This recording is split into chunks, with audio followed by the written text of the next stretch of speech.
Para el 12º día del festival se había incorporado el programa de danza y canto, organizado por Xochtzin y las señoras nobles de Tenochtitlán.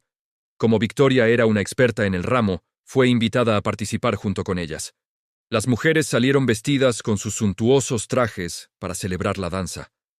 Desfilaron alrededor del recinto sagrado y fueron banadas con flores por todos los concurrentes al festival que admiraban a tan elegantes damas.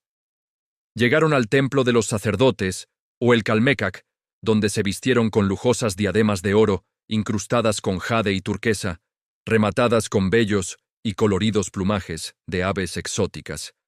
Se calzaron los cactlis, pulseras y tobilleras con piedras preciosas y cascabeles. Llevaban en sus diademas también representaciones de los guerreros águila o jaguar y en sus manos finos chimallis y macuahuitls. Cuando surgieron a la plaza principal, acompañadas de los tlamacasque y los tlamatinimé, quienes se habían hecho cargo de su educación artística y religiosa, fueron ovacionadas y aplaudidas por el público que tan entusiasmado esperaba dicho evento. Fueron de nuevo banadas con flores, y los sacerdotes las ungieron con copal y salvia, para que el humo del incensario llevara los rezos y las plegarias hacia los 13 cielos donde habitaban los dioses. Comenzó la danza con el retumbar del huehuetel, los movimientos rítmicos y sensuales de los cuerpos y espíritus de las mitotiani, actualizando el regreso a la madre tierra, al Tlalticpac, al Nicanaxcán, el aquí y ahora, y el comienzo de un nuevo viaje. Mitotilistli, fiesta, gozo, algarabía. En aquella dimensión donde se vierten y se funden la danza y el danzante como una experiencia humana entre él y sus hermanos y todos aquellos que disfrutan de la danza. Porque la danza es la extensión y fusión de los individuos y la comunidad para llegar a la conciencia colectiva donde todos eran el Ometeotl. Ese movimiento precipitante, ese sonido caótico y ceremonial por el cual uno accede y se transforma en la conciencia.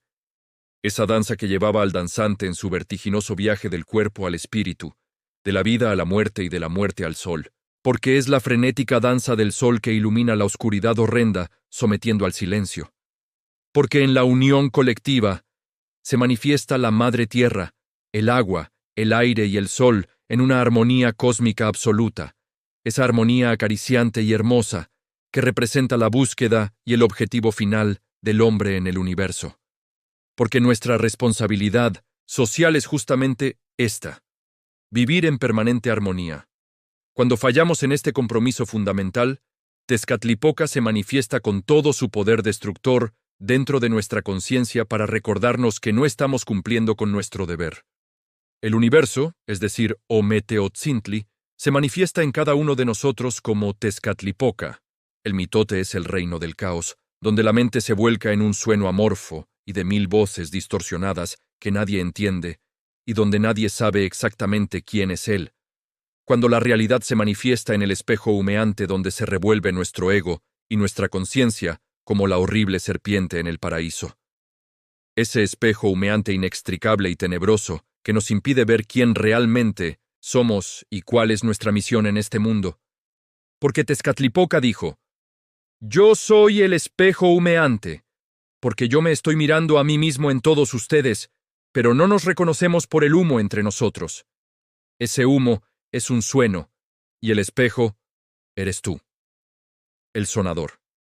Porque Mitotilistli es el cambio y el movimiento en una realidad de humo y espejos, danzando con el ego, con las 1000 voces que no se escuchan una a otra. Porque el Mitotilistli es la expresión de nuestro ego y su movimiento entre el caos, el orden y la conciencia. En ese reino del caos, donde el danzante se desprende de sí mismo para llegar a la abstinencia, al autosacrificio y la inmolación. Para ofrendarse, para ofrecerse en comunión como alimento a los dioses.